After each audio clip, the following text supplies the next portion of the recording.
Mr. Jeanes, you were in the motorhome. Now, I want to know, do you or do you not hold the record for motorhomes from New York to California? I have to apologize to everyone here for a great many years. I told people that I had the record for crossing the nation in a motorhome in 45 hours and 30 minutes. And it turns out that Commander Broderick here really had the record. I found this out when I was doing the story that's in the event program for this weekend. And I was lying by about 30 minutes, and I really feel dreadful about it. But was that the same van? Was that the same motorhome, but just a different year? Oh yes, they just, it got tighter and tighter. I will have to tell you though, speaking of speed, is not something you normally associate with motorhome. But we learned that a 37-foot Travco on the right road with the wind in the right place in California can do over 105 miles an hour downhill. Good, not to interrupt you. With Joe, we had Joe Frazon one of the years, who was an ex-car driver who many of you know, and he always got his pictures in the paper because he had wrecks. Joe would draft on the trucks. And Bob Eric was riding shotgun. We would rotate. And we got to drive for 3 hours in a shotgun, listen to me being in the back or having food or whatever. And Gary woke up, we all woke up one time, and it was Snow White in front of the truck. And Gary said, "Gee, what's going on?" Frazon was drafting an 18-wheeler going into California, and he was doing just about that speed. And we knew it was drafting because we had a radio antenna on the front of the Travco, right through the window, and it was pulled right there. Joe was happy as a hog in slop. And he's drafting, he says, "You're really good." And we gained about 600-700 RPM.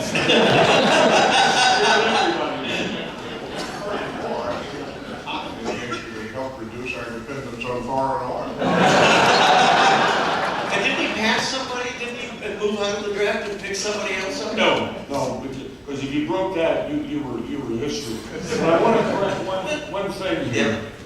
You say Judy had the only accident or whatever. Maybe that's not true. We had one in the first Cannonball, in the 71 Cannonball.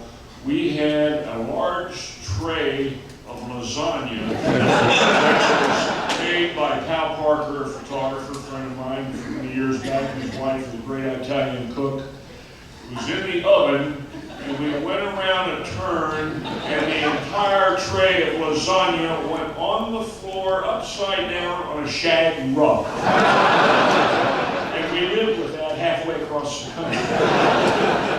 And it's much less in the spirit of acceptance.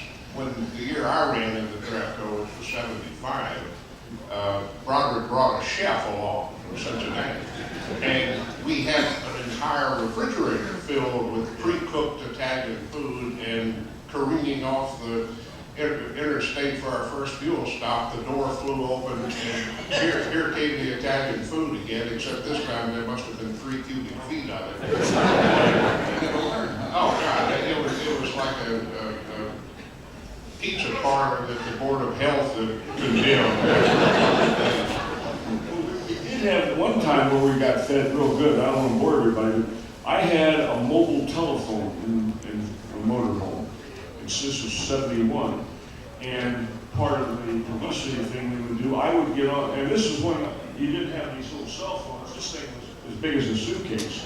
And you'd have to call and you get an operator. Well, I would call disc jockeys across the country. The all-night guys, WSM in Nashville and in Dallas and whatever, and we'd give a report on the Cannonball Run and where we were at. And the all-night truckers, they loved it. And the disc jockeys loved it. Well, I called in every morning to Chicago, which is where I live, my home base, and do a morning radio report with the #1 morning man on radio on WGN in Chicago was Phillips. And he was a car guy.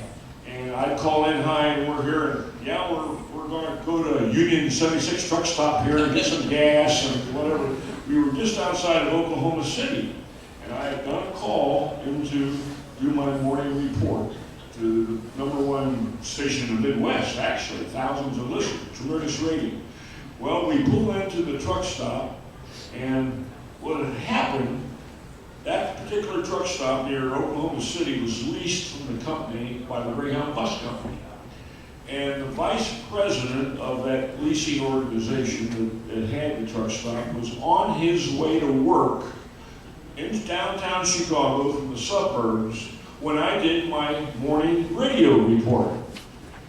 He got to his office and he called the truck stop in Oklahoma City and said, there's going to be this motorhome coming in there with these guys running in the Cannonball.